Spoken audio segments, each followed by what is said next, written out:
Well, good morning, everyone.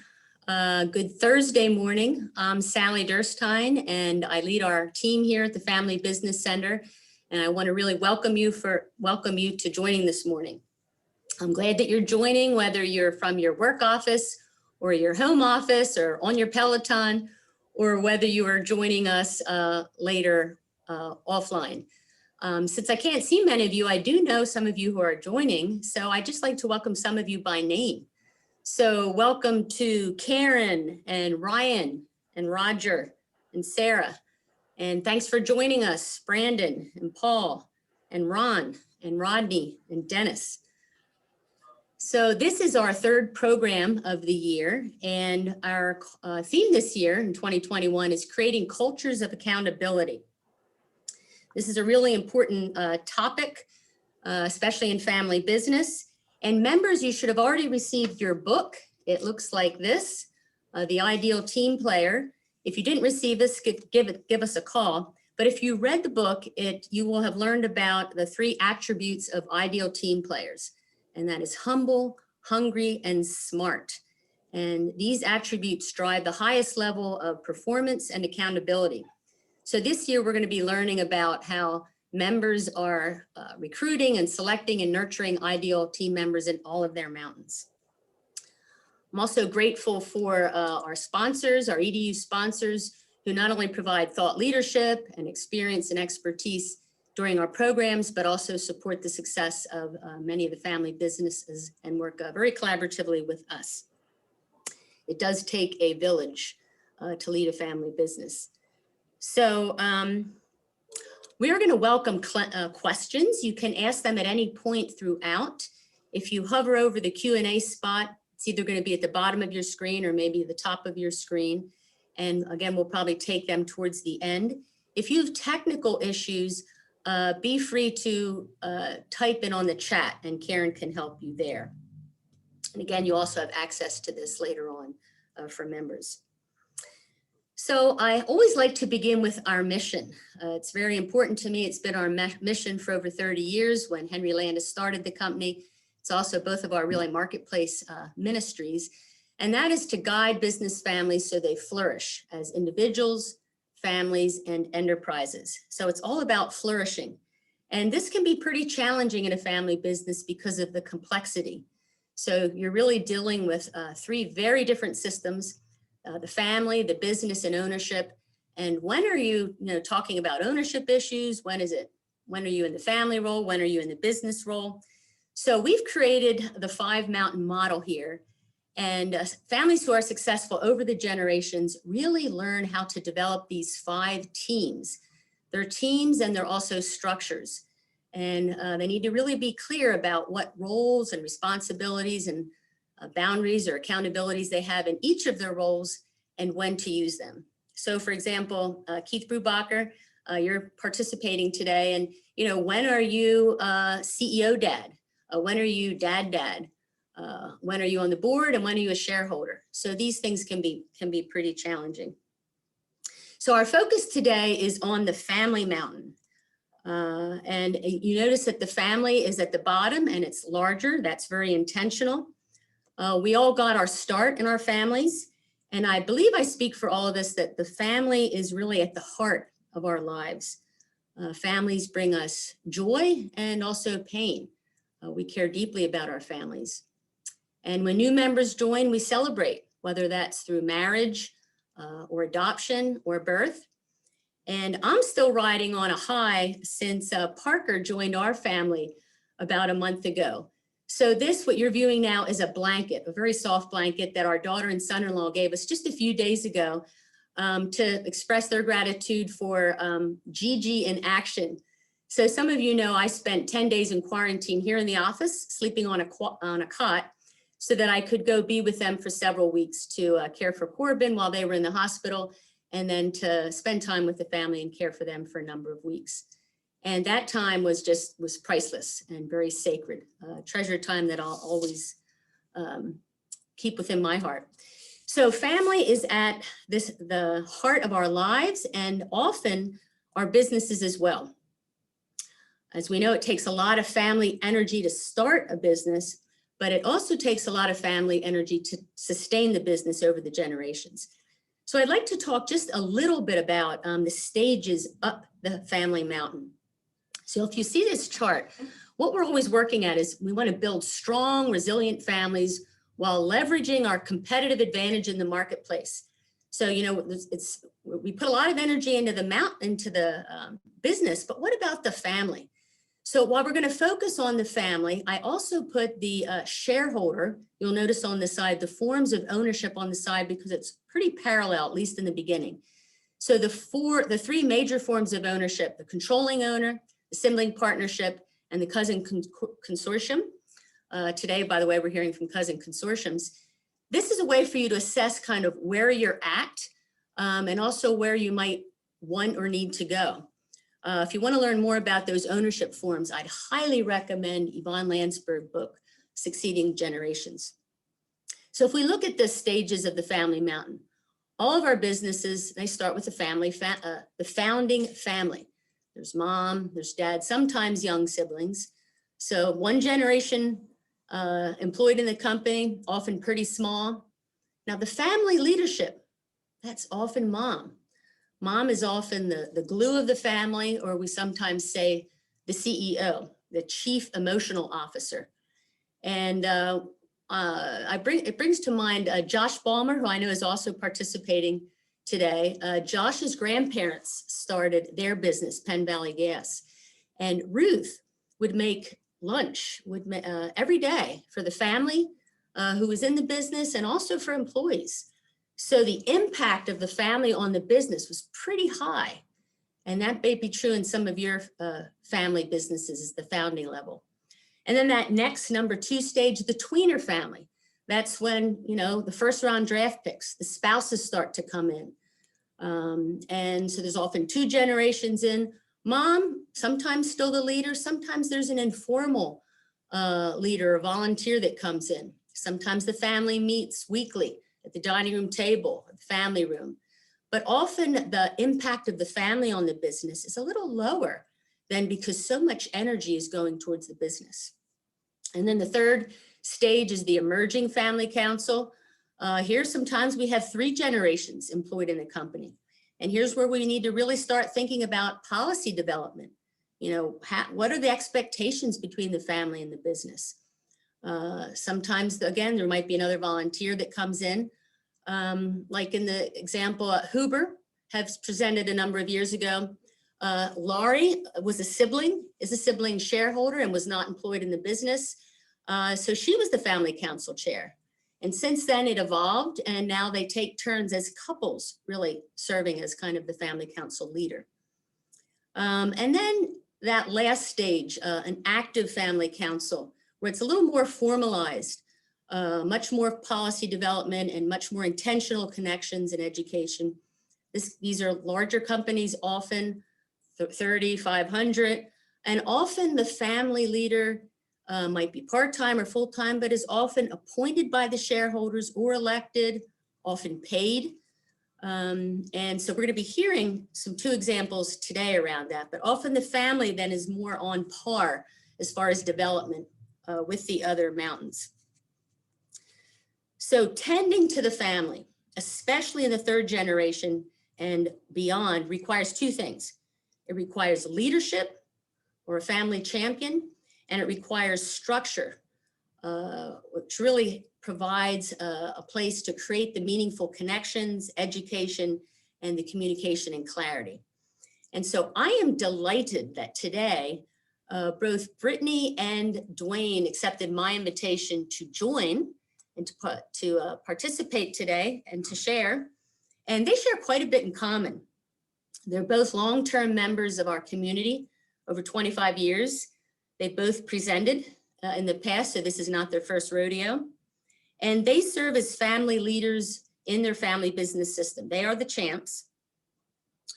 Also, they demonstrate the attributes that Lencioni describes in our theme book, and that is humble, hungry, and smart.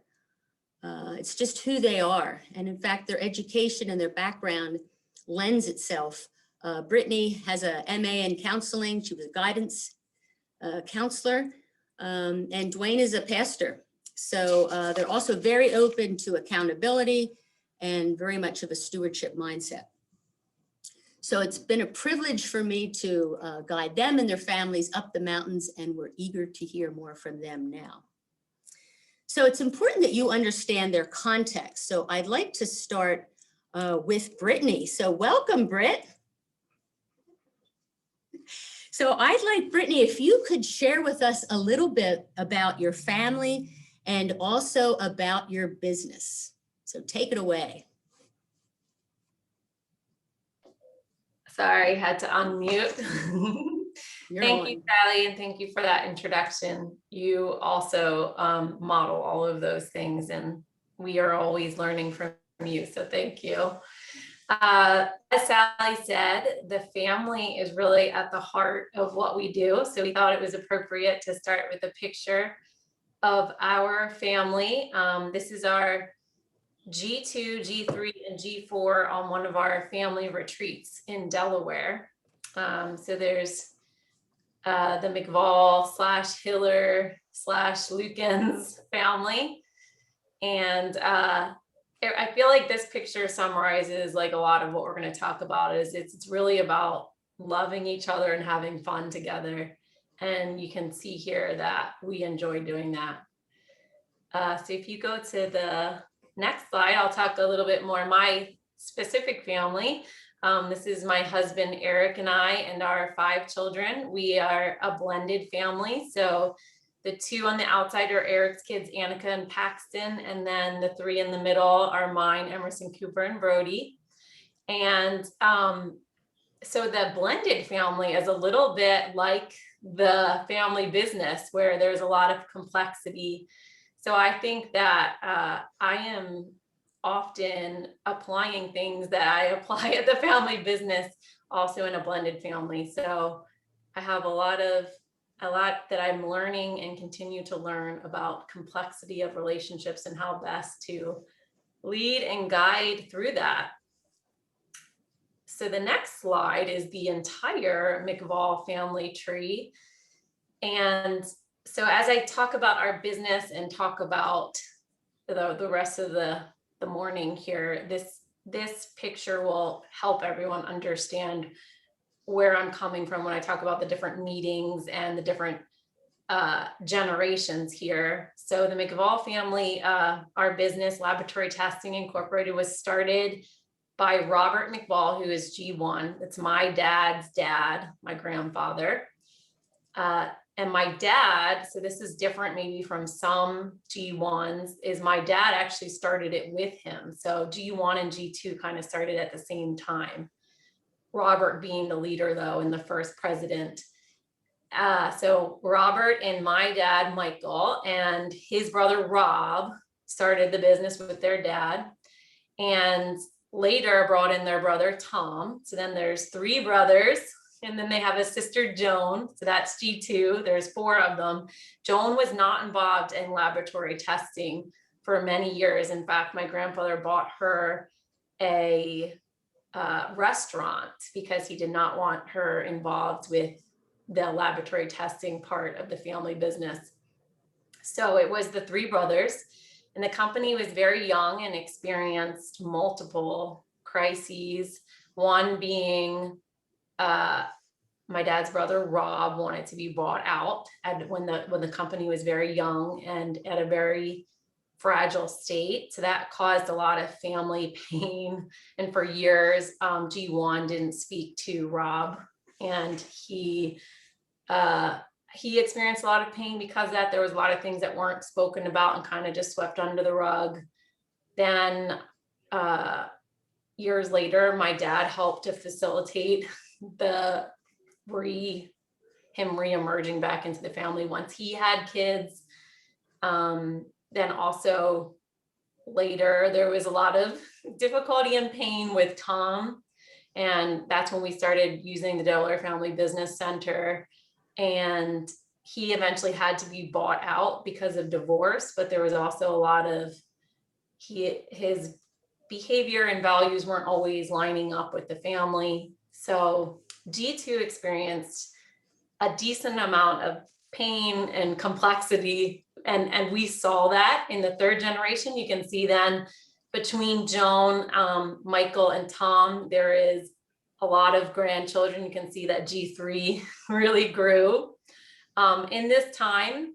So Tom was brought out, and then actually my dad invited Joan into the business. So Rob and Joan are now out 2 branches of the family, and currently Mike and Joan are the 2 G2 members and their kids, so that leaves 6 of us in G3. And I also should say that my grandfather died very young, when my dad was only 35 and the company was only a couple years old. So my dad actually was president and grew the company to what it is today. So it started in 1984 and around like maybe 20 employees or 30, something like that. And now today we have about 200, 4 buildings. And my dad was really the leader behind a lot of the growth and who we are today.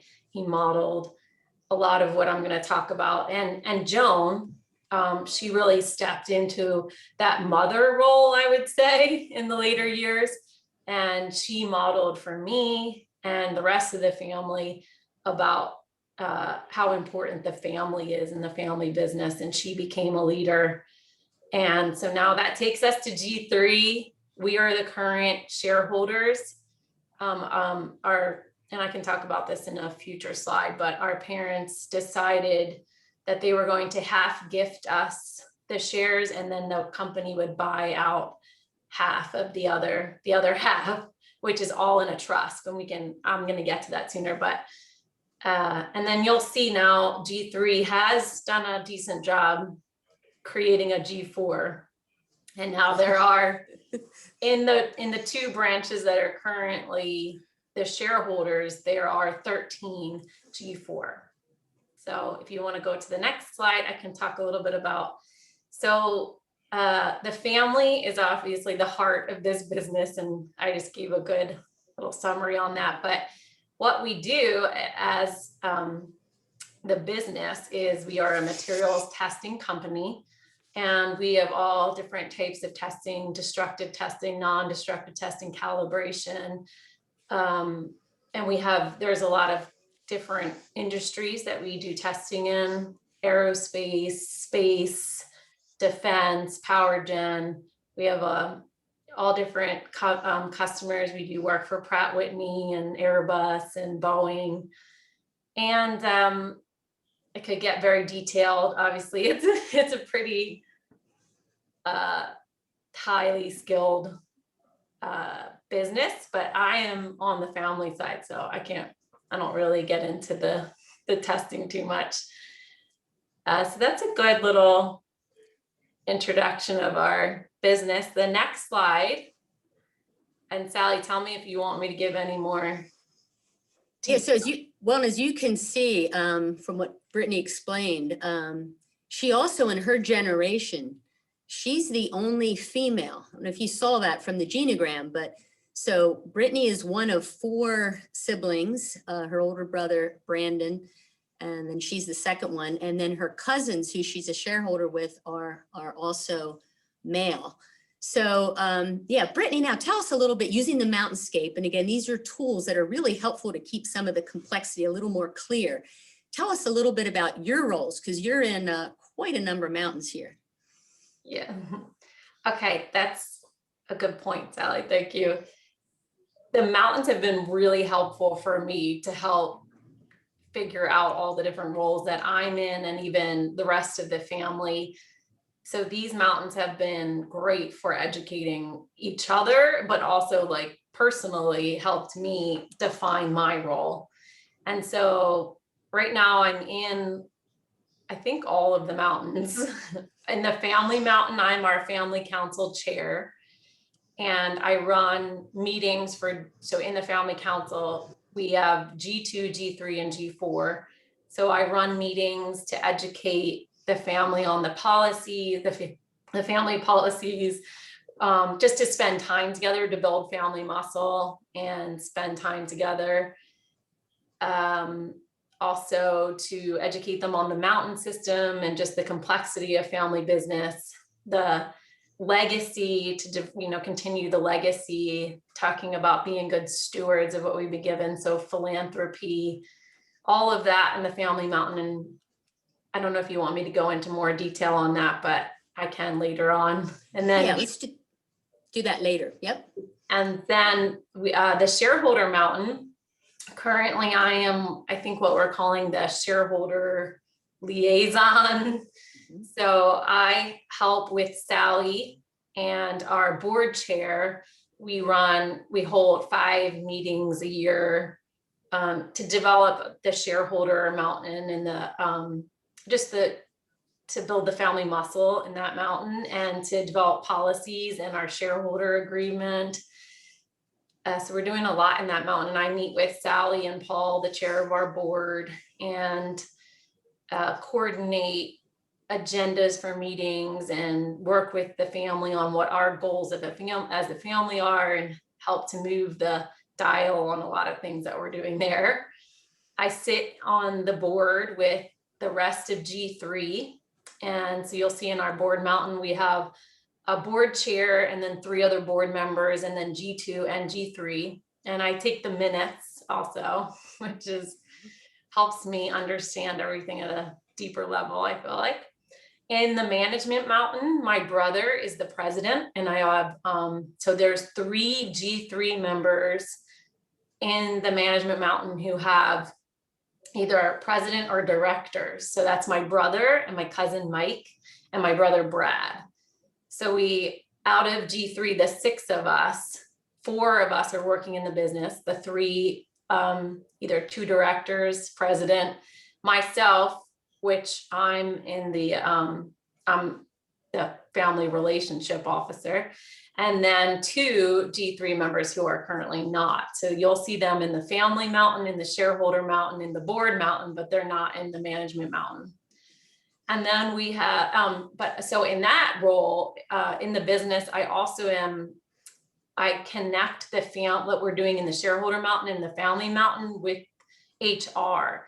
So I'm really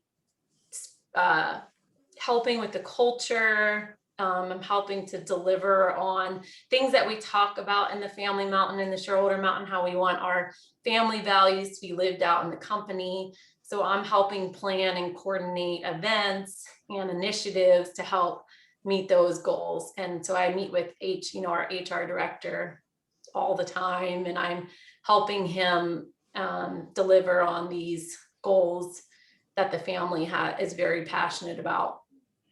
And then in the advisors mountain, we have some of the advisors that we use all the time. And I think that is another reason why our family has been very successful. We have great advisors, especially the Delaware Family Business Center and John Samuel. We have our accountant Loretta who we use, and Jan from Legacy Planning.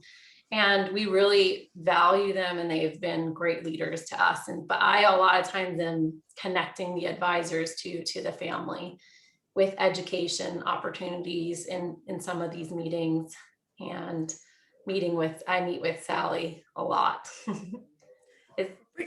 Brittany, that was an excellent explanation. Also say a little bit about your role in the Blue Mountain. You chair 2 groups or co-chair, just a little word about that. That's right. Yes, that's a good point, Sally. I also am the chair of our wellness committee. We started a wellness program as one of the goals of the family was to help.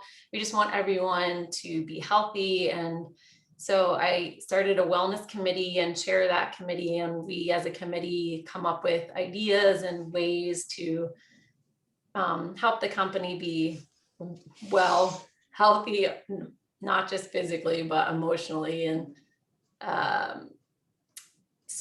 spiritually. And then I also co-chair with our HR director, our LTI Way committee, which is our culture program. So in that committee, we are trying to always come up with ideas on how to have the culture be lived out and demonstrated by all of our employees. So as you can see, Brittany has a lot going on. She's juggling a lot of balls, a lot of roles, and bringing a lot of goodness to the family and the business. Thank you, Brittany. So now let's switch over to hear from you, Dwayne. And Dwayne, the same thing. Tell us a little bit about the family and about the business. Okay, well, good morning, Sally, and good morning, everybody. It's still find it kind of odd that I'm talking to people and we can't actually see each other, and we're looking forward to being able to be together again, but we'll settle for this at this point. Thinking about Bergies and our family, you can see a picture here right now of, I guess that was November a year ago, a little bit more than a year ago. We shared at the Del Val Family Business annual dinner, and talked a little bit about what we did in our history. And so if you don't know us, we started out as a repair shop. My grandfather started that. Maybe we could move to the next slide, and then I'll just back up to the family tree. We started out, my grandfather in 1924 is pictured on the left. There he was as a younger man, and he always had interest in taking things apart on the farm, and didn't really enjoy the farm, but he enjoyed working with, like I said, things, taking them apart. And so he had an opportunity to start a repair business back in 1924, and there were three brothers that were his sons. One of them was my dad. There in the center picture on the left was my father. And then he was in the center there as an older man. And then my Uncle Henry is on the right in that center picture. There was a third brother that was in between Henry and Lester there in age. And you can see him pictured on the picture on the right there. He's in the back in the center.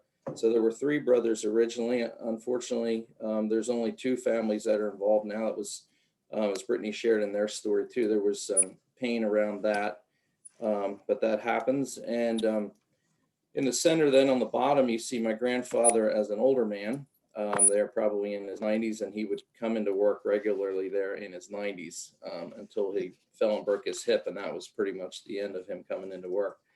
But if we could go back maybe to the family tree then. So Brittany gave me a high standard to follow there when it comes to describing this. Our family's a little bit larger, so I'm not going to be able to go in maybe to quite as much detail there as she was able to. But just to say it pretty simply is that there were three brothers that got involved there in the business with their dad. There were two sisters in the family, my two aunts and their families. They were not involved in the business as far as an ownership standpoint. We heard some really interesting stories over the last number of years of their work with the family and actually shuttling back and forth between their home and the business. And so there's some really neat stories there.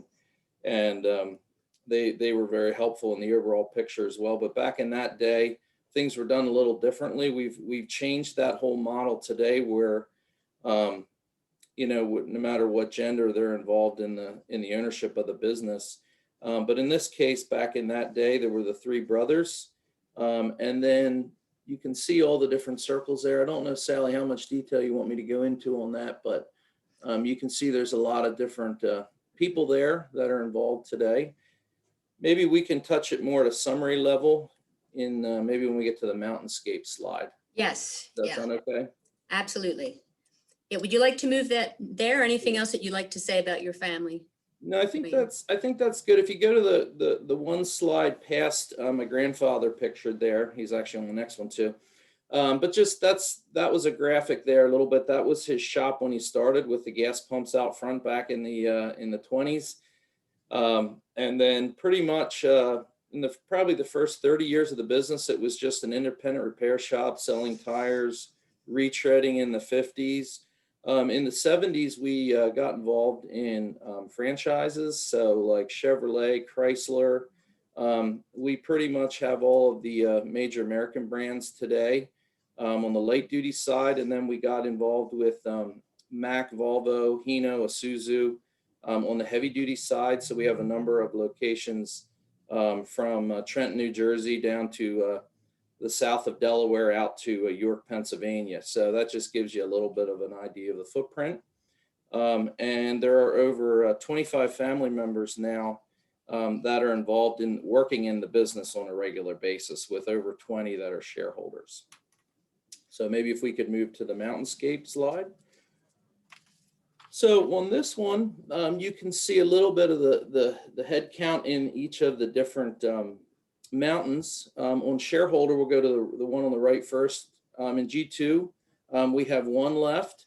That would be my Uncle Henry. Sadly, my dad passed away 2 years ago. He was the last of the G2 ownership. And then when we move to generation 3, we have 8 that are shareholders, and then quite a nice group in G4. So as you can see, we have a number of people there. I will touch on that. Maybe Brittany talked a little bit about her role. I'm Chief Relationship Officer. And so what that means for us is that it's my role to work with this Gold Mountain.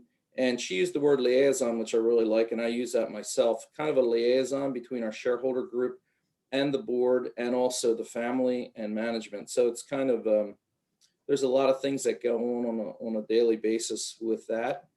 You can see our family. We have the G2 in the family. There were 2 that were actually involved in what we call the Henry Lester family. There was as I said, the 2 sisters, and then also my other uncle. And if we looked at family and included those, it would be a lot more. But this is the family that's still involved in the business. And you can see that as the generations go, it continues to climb. We're at G4, we have 35. And this would also include spouses. Okay, so let's see.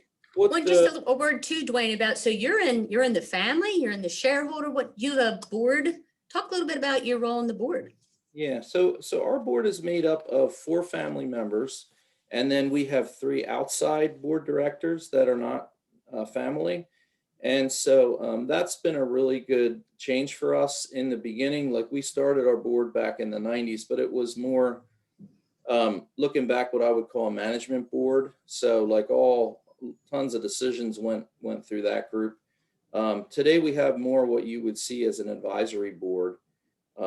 And so it just, for us, we started out with Lee Delp was our first toe in the water with outside directors. And that was a really good experience for us. And we just felt that moving forward, we needed more outside, possibly viewed as independent directors on the board. And that's just really turned it up a level for us, or a couple notches from what we had before. And so I would serve on there with my sister, Ruth. And then in my uncle's family, Glenn and Mark are also on the board. And then we have outside or independent people, Phil Clemens, which many of you know, Jack Kreischer as well, and Tony Shavinsky. And they've come on about 3 years ago and just been a tremendous addition for us onto our board. Also, had a lot of time to reflect, just thinking about this meeting today, and just thinking about the role of the advisor mountain for us has been huge. And that's why when we were given an opportunity to share in a group like this, just really want to affirm the work of Sally and the Del Val group, because there's a lot of conversations that happen or have happened in the last 5-10 years with our family that probably would not have happened if we didn't have a facilitator to kind of make it all happen. I was thinking about the progression of things and how, like, even bringing Lee Delp on, back in the early 2000s for us, he helped us to see the need for some of these other things that we're doing today. And I look back now and I'm thankful for the steps we've taken, but, without these outside advisors, I'm not sure we necessarily would have taken them. So, Sally, thanks to you and the work of the Family Business Center. And I really want to say too, to I don't know who all is on is involved in the meeting today, but we've learned a lot from our other family business partners as part of the Del Val group here, and just really appreciate what we've learned from you guys, and just are willing to share anything that we can help others with. And that gives me such joy too, because I know when Henry and I, when we started this learning community, it is around the sharing, because every family's different and everyone does it differently. So we learn from each other. Mm-hmm. So Dwayne, let's keep this up as we talk about accountability. Now, accountability is our theme, and I'd like you both just to weigh in a little bit on how does accountability work in your roles? So how about Brittany, if we start with you, how do you see that working for you? I think accountability is very important, because you walk such a fine line in a family business of being entitled, or especially you're almost in a fishbowl of what the rest of the company is watching and seeing. So I think when you demonstrate and when you ask for accountability and want accountability and really hold yourself accountable, it goes a long way in the family. It helps build trust and it helps build relationships. And then in the company as a whole, I think it continues towards that culture that we're going for of, a values-based culture. So when we're demonstrating accountability, then the company is willing to also be held accountable. So I feel like I'm held accountable almost in every mountain. And sometimes I feel like, in the family, they're like, oh, you're good, you can just go. But I feel like I ask for it, like, oh, no, I want to be held accountable because I want everyone to know that I'm not entitled or taking my role for granted. So Sally, meeting with her, I meet with Sally like once a month, and she has said, I'm willing to be someone who holds you accountable. And my brother, Brandon, as president, is not always the best to have your brother as the person who's holding you accountable, but I created myself a success profile, which highlights what I do in every mountain, and he oversees that I'm delivering on that. But then he's being held accountable by the board. So I feel like there is a system of accountability that plays out for all of us. And then I'm also being held accountable to the board because I write a board report summary on what I'm doing quarterly for our board meetings. And then in our shareholder mountain, I'm meeting before each meeting with Sally and our board chair. So they're holding me accountable. So when I think of accountability, I feel like there's a lot of it throughout all the mountains. And even in the family, I feel like I'm held accountable in each mountain to the constituents of that mountain. So in the family mountain, I want to be held accountable to the family that I'm delivering on our mission. So I actually created a survey at the end of last year and asked each mountain how I'm doing on our mission. So I had the mission at the top of the survey and broke down the mission for each and asked, how are we doing? Tried to get some quantitative data on how we were delivering on our mission. So I don't know hopefully that answers your question. Absolutely. I think this is one of the most very accountable. I think this was modeled by your father, right? Brittany and Joan. And I think now you're extending that on with all this complexity. So important. Dwayne, you want to say a word about your accountability? Yeah, Sally. And do we want to touch on like how that moves out to all the family or just me personally at this point?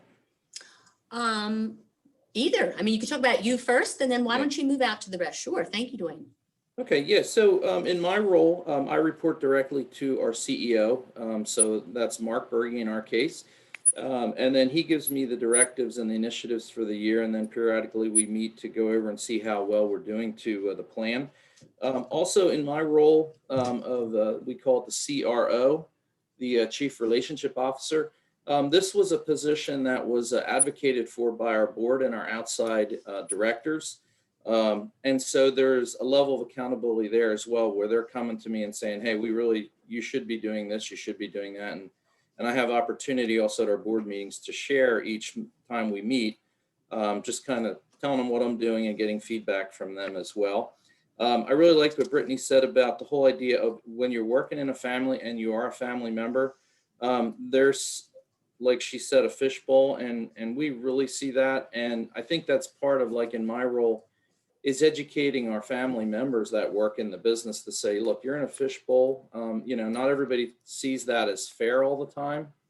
But when you're here, it's just a reality. And so we're really trying to teach our family members to really be aware of that and think how they're being perceived and what kind of a standard they set for the rest of our team. And we'll get into later our family employment policy, which also helps drive the ball up the field in that direction as well. Well, thank you both. And now we want to dig a little bit deeper. Now I think everyone understands your context at least a little bit. And so I'd like to start again with Brittany here. So Brittany, you're G2, the generation above you. They really started, doing the family work. Now, some of that was out of crises, as it is off with most families or many families. What we want to help get to is to be a little bit more intentional. But they started this important work. Henry did some work with them, and they adopted a family employment policy back in 2004. So they were early adopters. All you guys were more like high school and college from what I remember. And I actually remember being at that first G3 meeting in 2005. I think you were about, how old do you think you were then, Brittany? 21 probably. So you were fairly young. So what do you remember about that first meeting, those early meetings? What do you remember? What was that like? Well, first of all, I want to affirm also the work of the Delaware Family Business Center, as Dwayne did, because we are where we are today because of the excellent counsel and advisement we've gotten. What I remember at those meetings was not understanding really any of the family business stuff and feeling like there was like, oh, okay, I'm getting it a little bit more. Just this, like the concept of different hats that people wore, because, I looked at my dad as dad, but as they were thinking about us all becoming of ages where we could potentially want to work in the business, we needed this education to start to get us to understand some family business dynamics and best practices. So I love to learn. So I just remember feeling grateful, like, oh, I'm so glad we're learning this stuff. I would have never have thought that this was the case. And it just opened my eyes to the need for education. And I think at that point I was like, okay, this is going to be a lifelong learning. And I was grateful for the opportunity to learn. And again, affirming the family for these are the kids, ages 15 to 25, 6 of them, to come out and have this meeting. So imagine that. That is really a really good practice. So Brittany, tell us a little bit about then your, educational and vocational path. At that point, I didn't think I would come back and work for the family business ever. I remember telling my dad when I was like 10 or something, because, we all were around the family business and just see, we have a machine shop and a lot of like big, heavy equipment. And I remember saying, I'm not going to work here. I want to help people. And so that kind of continued throughout. I went and got my master's in counseling, and I was an elementary school guidance counselor. So at that point, when I was in, 21, I was a psychology major and thinking that I was never going to have anything to do with testing. So, but the seeds that were planted at these meetings, I started to realize that there's counseling needed in the family system. And I remember you guys giving us a stat about the percentage of families that are successful past the second generation. So I think that going from second to third, I don't remember the statistic, but maybe like 12% of families or something like that. Yep. And so I feel like I started to realize the importance of this work and how my skill set really could be used one day to help continue the good work that was started. So let's talk about your evolution into being the family chair, and just you can take it from here as how you evolved, like the family charter, the family employment policy, all the many things you've been doing, because many families aren't doing this work.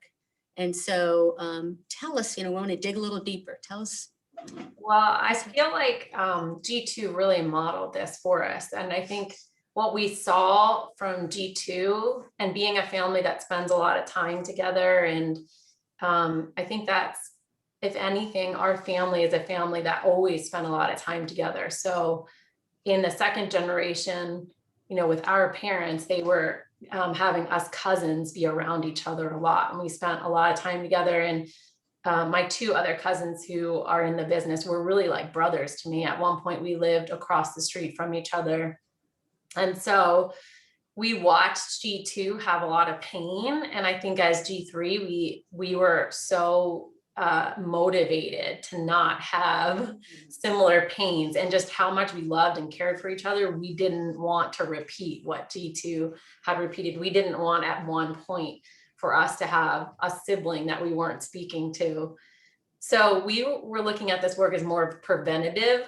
And we had the advisors giving us this information, and I don't know if we wouldn't have come up with it on our own, but we had advisors saying like, oh, here's how you can prevent what happened in G2 for G3, because there's going to be complexity and there's going to be things that happen. You can love each other as much as you want, but there's going to be things that pop up that are going to put stress on relationships. So here's how you can hopefully prevent some things and do. So I think that is the benefit of our family, is like, we really do. My dad and G2 modeled this beautifully. Here's what the advisors are saying. So here's what best practices in family business literature is saying, like, let's do it. So G2 created family policies, and we were educated at these family council meetings when we were in college. And some of that, I don't know, do you want to pull up the family policy slide? Yeah, let's go to that. Yeah, and then talk a little bit about how that impacted, you with the G3 vocational path and yourself. Okay, so here we are in college, and our parents present this to us, and you can read it at your leisure. But the big points of this policy are that as a family member, we are going to be treated as anyone else coming in to have a job. In fact, we should have above average qualifications because of that idea that we're going to be on display for the rest of the company. And we want to be modeling what we want from our employees. So one of the big parts of this policy was that we need to work outside the company for 5 years. And it was great that they were telling us this as we're in college and as we're thinking about what we're going to do for the rest of our lives. So I think all of us had the mindset, like, we may never work at the family business. We all kind of had our own careers that we were passionate about and wanted to do. And to this day, each of us are so grateful for our outside work experience. Every single one of us has affirmed this policy. All 6 of us have said that without this outside work experience, we would have come in with no experience to really have any leg to stand on for some of the managers and people who've been working in the company for a lot of years.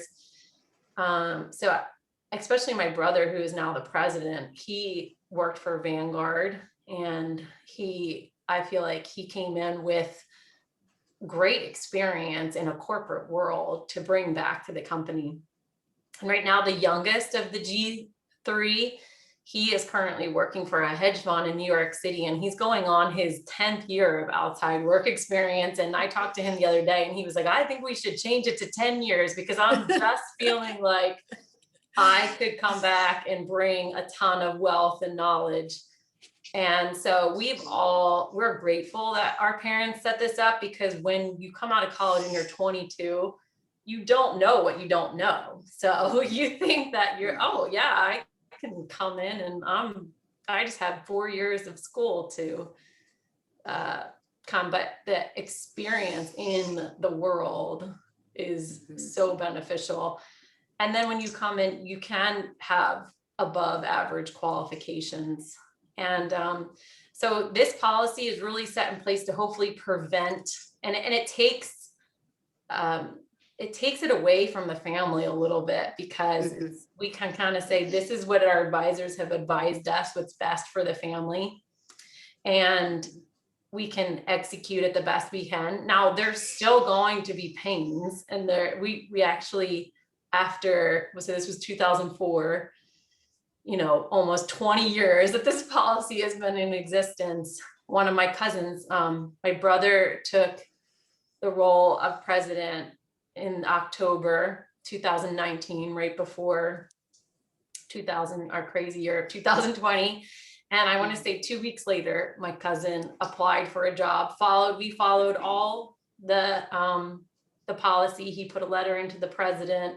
He had way more than 5 years outside work experience.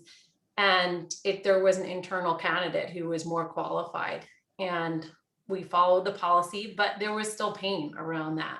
But I can say, having this policy, I don't know how we would have gotten through it to the place we are today without this policy, because it takes it away from the family. It's not just the family member saying, oh no, you can't work here, or saying, yes, you can work here, but you're not as qualified as someone else. So I can't say enough about the family policy. And we are currently revising it for G4, because we acknowledge that this was perfect for G3. There was only 6 of us, but with 13 coming, we Sally and I have actually revised it quite a bit, and we have a lot more. We're going to switch to a committee for to put a letter into a committee instead of just putting it on the president. And there's a lot of other changes that we're going to make. And I would also add, Brittany, that 5 years, can't say enough about the outside experience in employment. Not only does it allow the person to get their own kind of internal confidence and authority, but it also the external credibility, coming in when a family member comes in the company, they've earned it. So yeah, kudos to you for setting that up. So tell us about some of the other things that you have done in your family council. Okay, well, we have our mission and values, and the creation of those. Like, sometimes we were kind of like, oh, we know what our mission is or our values, but just the process of going through and making those, and the conversations that happen have been so beneficial for our family, because they would lead off into other things like, oh, well, here's our values, but like, I don't know if they're necessarily being lived out in the company. And so just through these meetings, we've done what I think are some really incredible things. So we actually created a values-based culture program through the help of an outside organization called High Performance Culture. But that all came out of our family meetings, the meeting amongst each other and talking about like, oh, what are our mission? What are our values? And we created a behavioral covenant, just like how we behave in these meetings. And so as the years have gone by, these meetings have gotten more complicated as there's different groups, and my role has evolved. And so I created this spreadsheet here for the different mountains, since I was working in the different mountains, and we had different goals for each mountain. And as G2 really transitioned out and we became the active shareholders in G3, we had a lot of work to do. So G3 kind of had their own shareholder agreement, and we as a shareholder group, we needed to create our own shareholder covenant and policies. So that, as the complexity increased, I created this spreadsheet that Sally asked me to share, just to show how, because it kind of shows the complexity, but it also shows how you can separate out each mountain and create goals in each mountain. So this is just from 2020, what we completed. And it all is centered around either creating or continuing policies, creating policies. It's also around education. You can see we read How to Be an Effective Shareholder with Sally and had conversations about that. It's also creating family muscle. So if you go to some of the other slide, the next slide, in our family council, some of it is just to spend time together. We have a family retreat, a family pool party, a family service day. And then we have even a G2, G3 group, because in our board, one of the feedback they gave us is to just make sure that we continue to communicate with G2. And so through all the feedback, this is really like the advising that we've gotten and what we've learned, family business best practices. It kind of created a goal sheet of like, okay, here's what we want to do every year. Well, and I would say this is one of the most organized, strategic family council plans, Brittany. You have done a fabulous job with this. And you can't maybe read everything on here now, but there's a lot also around bringing in the spouses, the connections with them, who often feel, we call them first round draft picks. They often feel like outies, or how do I what does all this mean? So there's a lot of education for spouses and children. And Brittany created a really marvelous book. I think you did this last year, Brittany. Oh, Tell yeah, us about I have that the book. I can go get it. That's actually right in my kitchen. I forgot to bring it here. Sure, sure, go grab it. Okay. And I'll talk a little bit. So yeah, so coming into, for spouses, especially when you get into, larger families, it can be really tricky. And sometimes spouses wish, like, what's the roadmap? Like, how do I behave? What's this culture? And it can be overwhelming. And often family businesses were leaders in the community. And so having this communication and education is so vital. So yeah, go ahead, Brittany, show us this book. Okay, so I created this book. Oh, is it going to be? Oh, you know what? I might not be able to do it on here with the virtual screen. Oh, okay. Maybe it won't. Oh, well.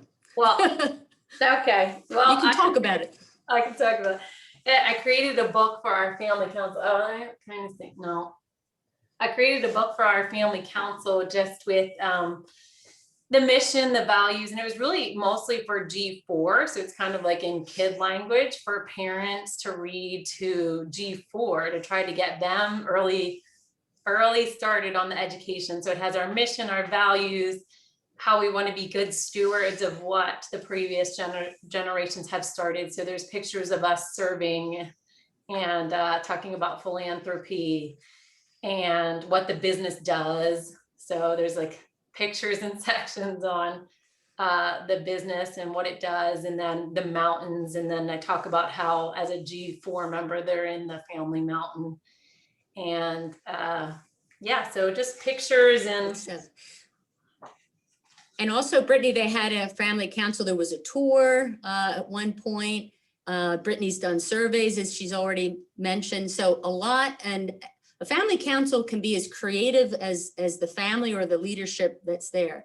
So I just really want to commend what you're doing and what you're continuing to do and evolve around that.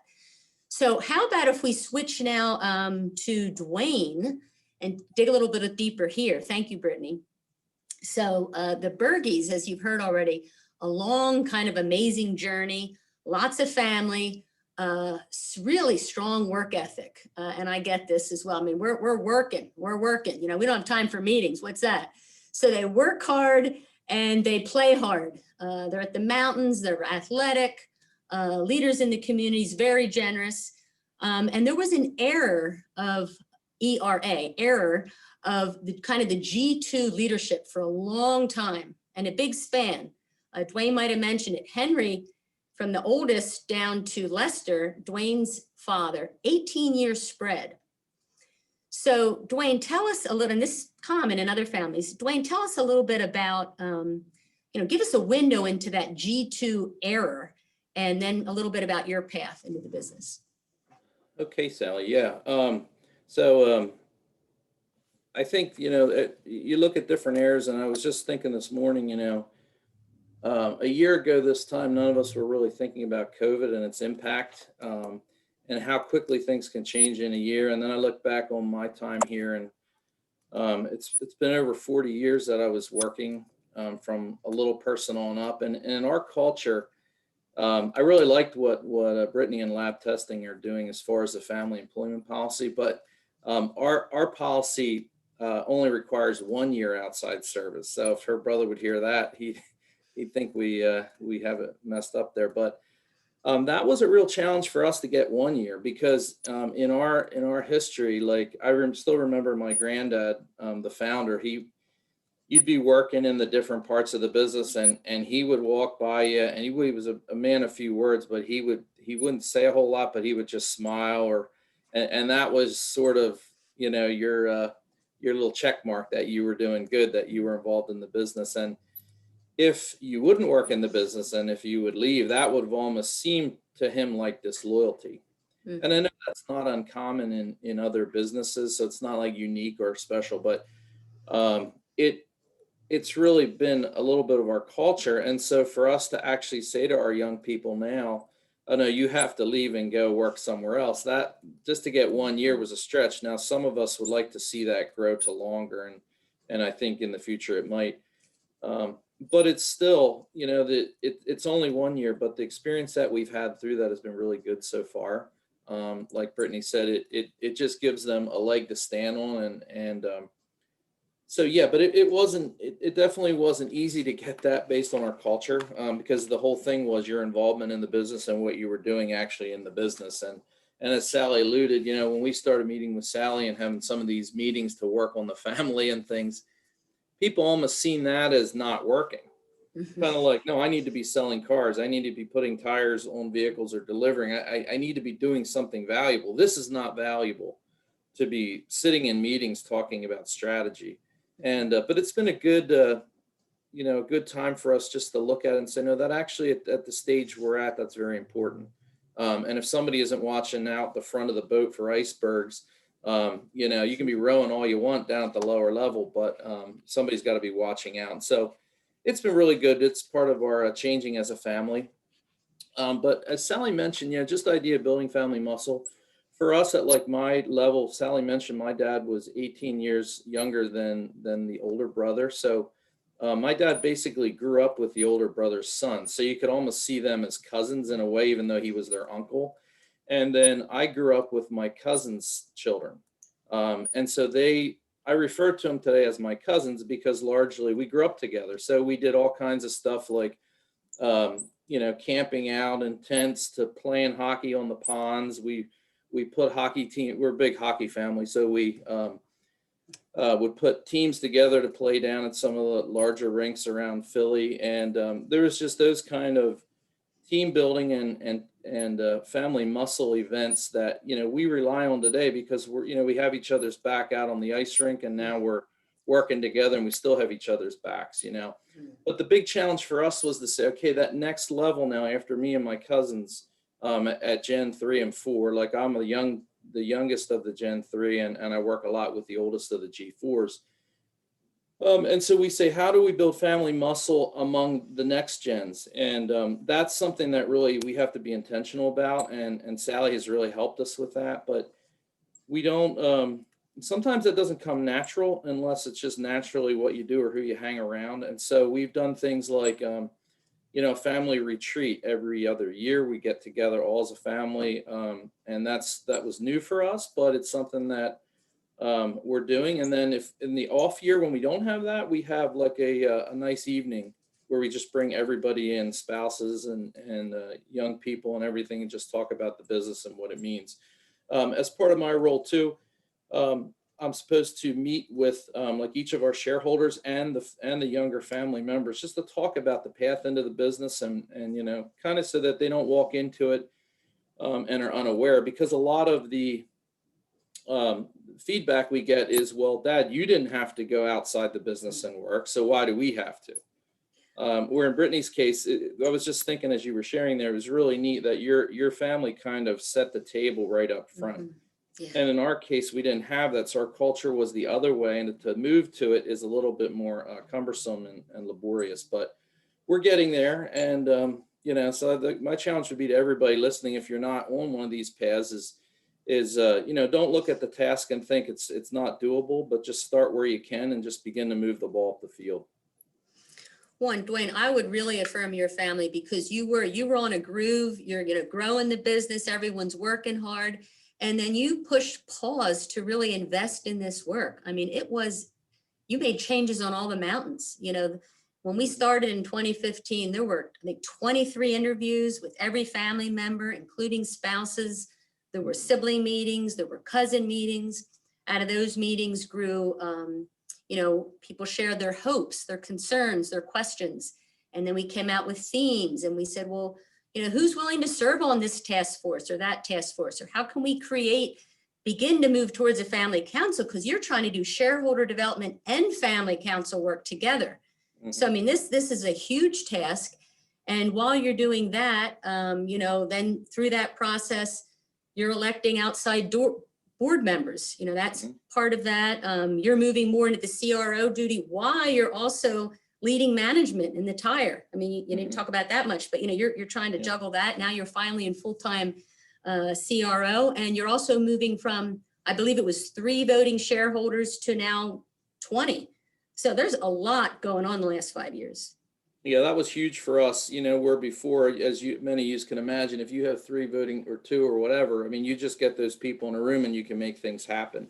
Today, we're over 20 and they all have votes. There's no non-voting shares. So um, communication has to really jump up a number of notches, and then just collaborating and talking and making decisions together. And it's been really good. And it's definitely, I think, the way to do it, but it requires a little more work and behind the scenes stuff when you have that going on. So one of the things that I remember from early meetings, and this is very common in families, including my own family, when I'd meet with your family, and that is some folks would say, well, I don't know, I don't want to air our dirty laundry, or, we want to just keep the peace. So we're just not going to, we're not going to talk because we're afraid that if we say something, it's going to either be hurtful or be hurtful. And really what we're trying to do is just name reality, what is, and how are we feeling, so we can move through that and not let the little sand in the toe become a big rock, So a lot of those deeper conversations that, your family really delved into, and because you built that strong family of, being together, you talked about stuffing the envelopes when you're little kids, in the office, and all the sports together. That really helped. But change is really hard, as you mentioned, especially since your kids saw all of you guys just love it, go right from high school into the business and into dealerships and leading sales. And all of a sudden it changed. Now, how fair is that? So navigating, some of that has been difficult. And often what we found is that a policy isn't real until it affects me or my children or my nieces and my nephews. So, for all of you out there, again, you're moving into things midway, and it's a little more difficult, for Brittany. She knew what the rules were, in your family, Dwayne, you're trying to shift them. That's very difficult. So how about if you talk a little bit, through the process of trying to build some clarity and some structure, we came up with some teams. We started with the Family Employment Task Force, and then we came into a Rising Generation team, and then the Shareholder Task Force. You want to talk a little bit about that? Sure, yeah. So we started with the Family Employment Program, and there was a committee that put that together. And so that was a smaller group of the shareholders and family. And so that was really good. I mean, we've had, as Sally said, we've had to continue to change that and update it, as we've actually began to apply it in the company. And among the family, there's been, some things that have come out that weren't clear. So that's an ongoing process. We also set up a shareholder task force. And Sally, I don't know, are we going to get into slides on this, or? Yeah, Sherry, could you bring up the slide on the Rising Gen? It just might help me kind of, well, let's stay there, Sherry. Yeah, rising generation. Let's talk about our rising gen. So for this one, basically the criteria is a bloodline family member or spouse. It had to be an employed family member or a shareholder. If they weren't employed, a shareholder, including beneficiaries of a trust with shares.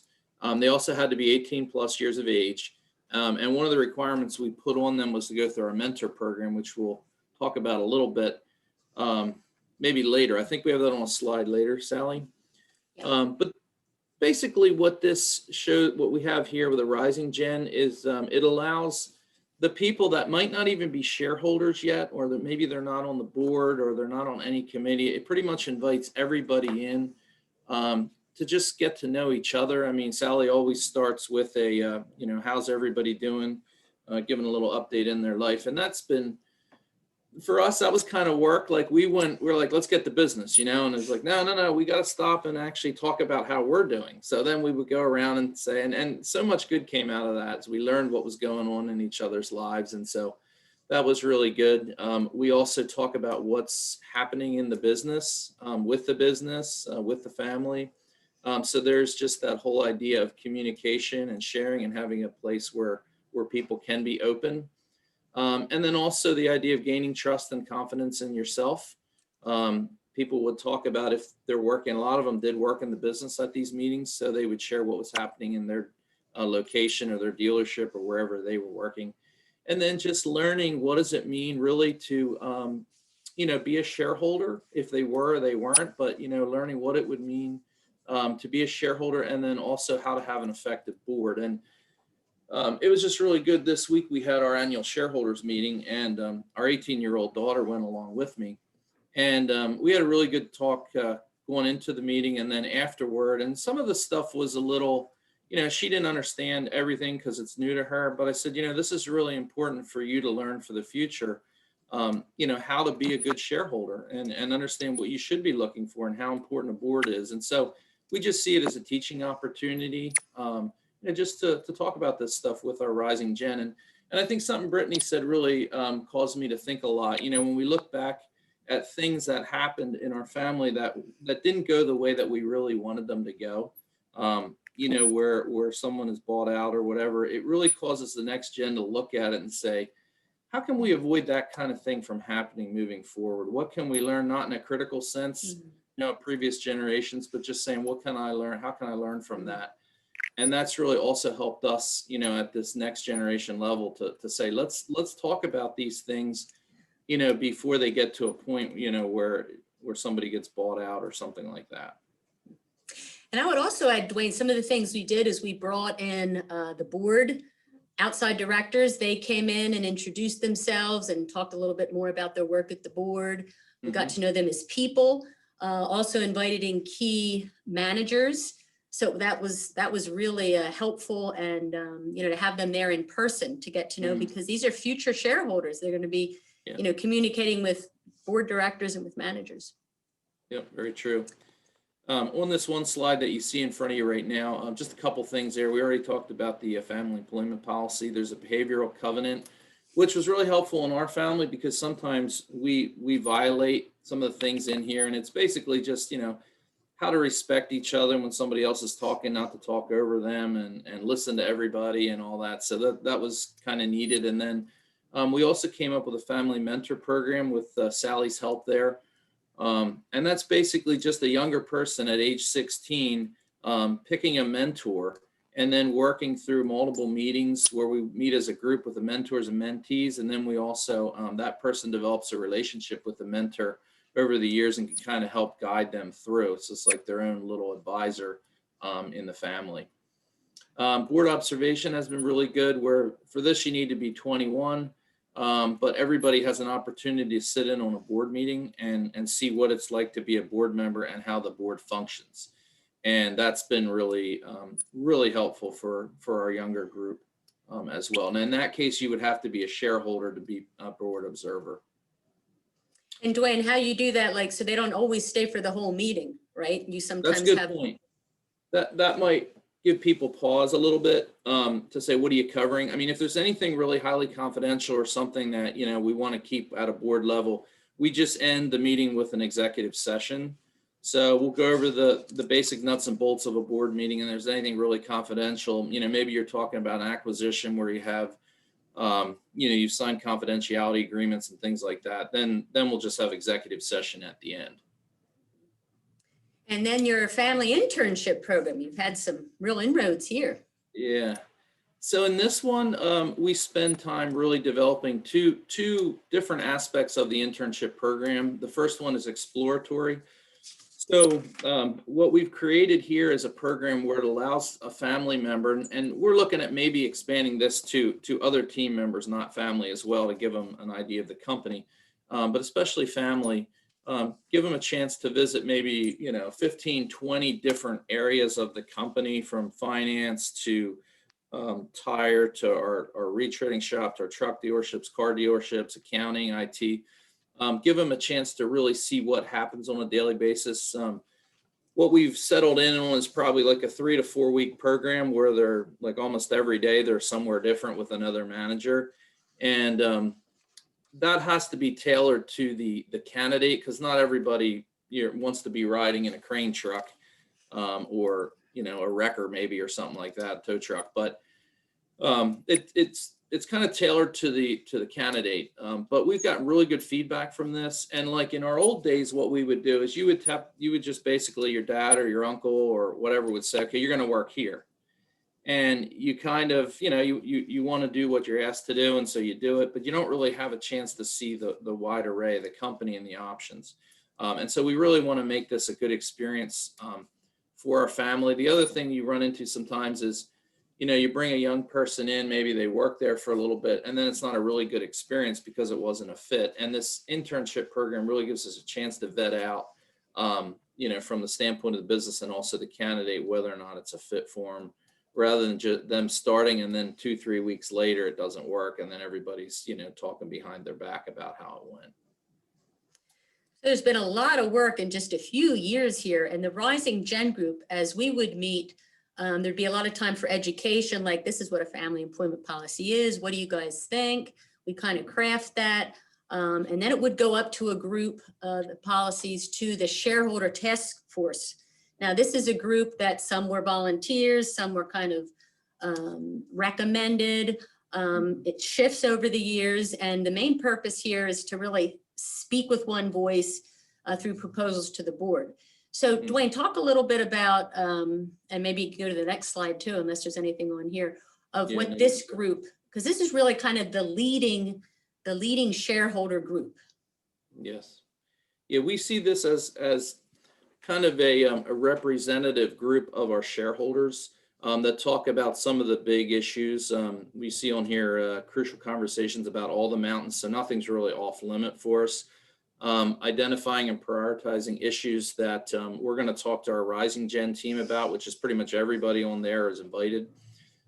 We also are the liaison officially to the board. So if we see things that aren't working right, we kind of bring them together at this group, and then we speak with a unified voice to the board about what the shareholders are thinking. And then also we look at things like our board charter, board prospectus, board development or governance committee, just kind of looking at that and saying, hey, how's our board working for us? Are things set up in place, for that to work well?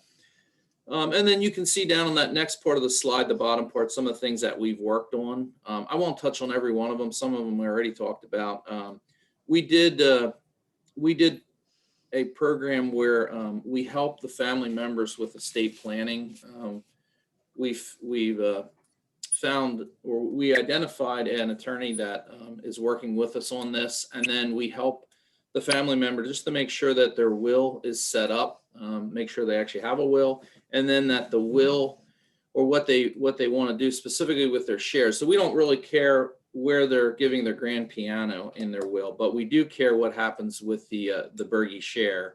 And we want to make sure that whatever they have anticipated in their will totally matches up with our shareholders agreement and the way things go. So that's been really good, encouraging people to have wills that wouldn't otherwise have wills, and then making sure that the wills are set up properly. We are an S Corp, so what happens is a lot of the income issues flow right through to the individual shareholders, which creates a lot of anxiety at times. And so it also creates a tax return that's fairly detailed and costly. And so we've helped them with a program kind of to just walk along beside them and help them financially with some of the extra costs associated with preparing their taxes because of our S Corp status. And I think, Sally, I touched on all the others already. Here's an exciting event for us. This was our first family retreat out at Hershey, in Hershey, PA, and that was in 2018. So we were supposed to have one last fall, and because of COVID, we postponed it to this fall. So we're excited, and that was just a really good time for us to get together. We did, I don't know if you guys ever heard of the predictive index, but it's just sort of like a personality test type thing where it kind of helps you see what kind of person you are and where you fit. And that was really a lot of fun. We did that together as a group, and yeah, just a lot of good memories, played together, and yeah, it's just part of building family muscle. Well, now you've heard Brittany and Dwayne speak, and if you know them, if you know their families, and a lot of goodness, really strong families, but they're human, they're families. There's also pains. And I think both families have had more than the average bear as far as, challenges and crises, premature deaths, when children are little, or mental illness, infidelity. So I'd like to ask each of you, you can say more about any of that, or just, why have your families been able to move through things that would have crushed or distanced some families, and yet, you are able to move on and move past. So Brittany, you want to go first? Sure. Yes, perfectly said, Sally. Our family, just like all families, has had its share of pains. And personally for me, so this is happening in G3, my ex-husband worked for the company and actually had an affair with one of our employees and left my 3 small children and I. This was 5 years ago now. So when that happens, it's in a normal family situation that's difficult, but you throw a family business on top of it happening at the family business in direct opposition to our family values, it obviously increases the complexity that's already there for a family business. And having our family council intact and having the policies that we did, and just having the love that we have for each other, I think is what helps us get through things like that. That value of family and relationships just is the number one thing for us. We've all said that if the family business isn't a source of joy, and if our family relationships are or in any way hurt because of the business, then it's not even worth having the family business. So I think with us all being aligned around that, it helps us get through anything. So I felt like my family was really there for me. They were supportive and loving instead of being like angry that it impacted the business or, that it needed to be handled in a sensitive way. Instead, I felt supported, I felt loved, and we got through it with, I think, seamlessly, really. And it grew all of us and all of the challenges that we've had. I feel like instead of allowing them to bring us down, I think that it's grown our character and it's made us stronger and it's made us a stronger family. But I feel like that's really a choice. It's a choice to say our love for each other is number one. And when you make that choice and then you show it, I think, Sally, you say all the time, just the compassion. And I see that in our blended family. I think the 2 things that make a blended family successful are the same things that make a family business successful. And it's compassion for each other and putting yourselves in each other's shoes all the time. And almost like putting the hats on that other people wear and saying like, oh, what does this feel like? I can understand. And then acting out of that compassion and that love, and then being flexible. And like you said, having the high level of communication to not sweep things under the rug, but to be able to just talk about things. One of our values at LTI is to speak straight. So just being able to communicate with each other, because it doesn't necessarily mean that there's something wrong, but you can communicate in love so that we're not sweeping things under the rug. So I guess, I don't know if I answered your question all the way, but like, just loving and compassion and flexibility, and it all builds trust. And I'm learning from Brittany too, because we work with a number of blended families. Some of the good practices around blended families. So if you would like to talk more about that, I believe Brittany's open. I think she and her husband are actually viewing this as maybe part of their ministry. And their faith journey, as well as with other families. But it's another whole layer of complexity with blended families. So thank you, Brittany. Dwayne, how about you? Why has your family been able to move through? Yeah, there's been a lot of sadness in our family as well. Kind of the 80s started out with us. In 1982, my 36-year-old cousin died suddenly playing ice hockey, leaving 3 young, well, they weren't, when you say young, I think the oldest was 16 at the time. And so that was challenging. I remember my uncle saying to me, he goes, it's not supposed to be this way, that you lose a child before you die. And then the next year we lost my 30-year-old cousin in a tragic car crash in 1983. And then in 1984, my uncle died at age 55. So we had, each year we had a tragedy, and it was, I would think, would be considered very untimely, typically in a family, that someone would die that young. And so that was a challenge. And then we had a family member also that had some mental illness, and that really impacted the children and my cousin there and his work and his family. And so there was definitely a lot of challenges there. I think things like that do make you stronger depending how you approach it. You know, and the other thing I guess I was thinking about too is, you know, our faith in God really, I think, is an important part of it. Like our mission statement that we came up with was that we are driven to serve by treating others the way we want to be treated. And as I was thinking about that, just thinking about, you know, the ultimate example there of being willing to serve and driven to serve, not totally driven just for profit or something like that, but to really want to serve other people. We saw that modeled in my grandfather and my dad and uncles and the other members of the family. And so we've really taken that to heart at this generation to say, you know what, that's what we want to be driven by. So that kind of takes the focus off yourself and you look at others that way, and then treating other people the way you want to be treated, kind of what Brittany said about viewing things with compassion to say, hey, you know what if I was walking in that situation like they are, how would I want to be treated?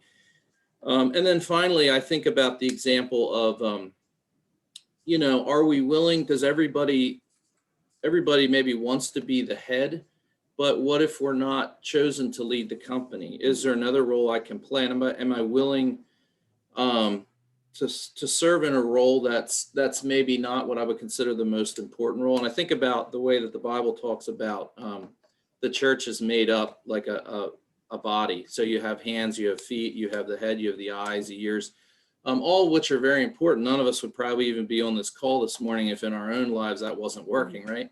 But how about us as a family, you know? And I think I look back to that and I say, you know what, I think that's also huge in terms of how we can work together as a family. Now, maybe not everybody's there, but in our family experience, that's been huge for us to be able to work together. Just kind of looking at the greater good and that it's not all about me, it's about serving the customer and my family. Well said. And that's what I see demonstrated in both of you and both of your families. Well, one of the beauties of a webinar is that you have access to this later, so we can go a little longer, even though it's almost 10:30. I have a few more questions I'd like to ask. So I am also wondering, you know, what are you learning about yourselves as you move through this journey? Your own leadership or family business complexity, anything you want to share about what you're learning, and then maybe also counsel that you might offer. And I'll leave that open to who wants to go first. Britt? Well, firstly, I want to absolutely, like Dwayne, I love your response on what has made your family successful. And I would absolutely reiterate the God piece and faith, because I do feel like in the hard times, God just refines you so much more and then blesses you along the way. So I truly believe we wouldn't be where we would be without our faith and just God leading and guiding and directing us. And that's probably what I've learned the most, is that just putting it in God's hands and just taking his leadership and guidance and trying to hear his voice through everything, because when I do it myself, I can mess it up. And even in the family is like, I tend to want to fix everything or create a solution for everything. But really a lot of times it is just letting people speak and just listening to them. And for us, I just think our advisors have been, so just being open to the leadership development. And for me, it was meeting with Sally and learning from this community and just having that openness and then being intentional about it. So setting either with a professional/personal development plan and setting goals for myself and then holding myself accountable to meeting them. Thank you, Brittany. Dwayne, how about you? Yeah, I echo a lot of what Brittany said. I mean, I guess where I'm sitting today, and it'll probably change in 10 years, but maybe I won't, is just seeing the value of that outside advice that we received, you know, through, as I said before, you know, our counselors, and also, you know, our outside board members have been just tremendous as well.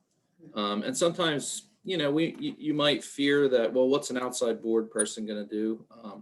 But they really challenge us and hold us to a higher level of accountability. And so, you know, I grew up in as I mentioned, in an era where we pretty much had it all inside, and it was just all insiders. And to have that outside perspective is huge. You know, whether it's your family business advisor, your attorneys, your board. I mean, and at first, you know, I probably myself might have looked at it and been like, well, I don't know if we're ready for that, but you know, sometimes you just have to take the step and jump into the pool. And yeah, we're just so glad we did, looking back, and I just would encourage you all to, you know, to think about that. And also, you know, like Brittany said, the community here is huge. Just since I've started attending these meetings and hearing other people's stories, it's just been real helpful to us. Well, I'd like to circle back to the stages of the Family Mountain just for a minute. And Shara, if you could bring that up. And I'd like to leave everyone with 3 questions. So these were the stages, and then the next slide has some questions for you all to reflect on. And the first question is, what stage are you in on your journey up your family mountain? So what stage are you in? Now, again, this isn't it's not a cookie cutter approach, but kind of what stage are you in? And then how would you evaluate the impact of your family on the business? And what would your family say? And then lastly, what is the next step that you can take to upgrade your family mountain? And Brittany and Dwayne and I are available for conversation, and that's what this learning community is here for. We're here for each other. So I encourage you to reach out. And we have upcoming programs. Our next program is on March 23. And actually, we're doing this in conjunction with Burke's Family Business Alliance. So Steve Essig, who is also one of the consultants on our team here, we're going to be really talking about his story, his family business story, how he came back and really saved it. He's also a pastor, and now he's also doing some family business counseling work. And then our next programs, we are doing 4 more programs on the mountain. So I'm kind of excited because this year we're focusing on each mountain. So in April, we'll be hearing from, I think that should be April, Shareholder Mountain. Tara from Clemens will be sharing. And again, there's a large family. We've heard Phil share before, John Reininger, who was the family relationship officer. They're doing wonderful things over there. And also another family might join. Then we're going to talk about the board mountain, the management mountain, and actually Brandon, who is Brittany's oldest brother, he's going to be sharing. He's a newly elected president on their mountain. And then we're going to be talking about the advisor mountain and what that's like, collaborating together and herding cats. So I believe that is our last one. So I just want to really thank, first of all, Brittany and Dwayne for taking the time and just who you are. Just your stewardship and your giving and your generosity. Thank you. And then each of you for attending, for listening, whether you want to listen to it again, please share it with your other family members. We're here because we want to help, we want to serve. And also to my team, because this is a team project, Sherry, Karen, Brenda, Henry. So thank you all, and we look forward to seeing you in the future. Stay well and be safe. Bye-bye. Yeah, bye. Bye-bye.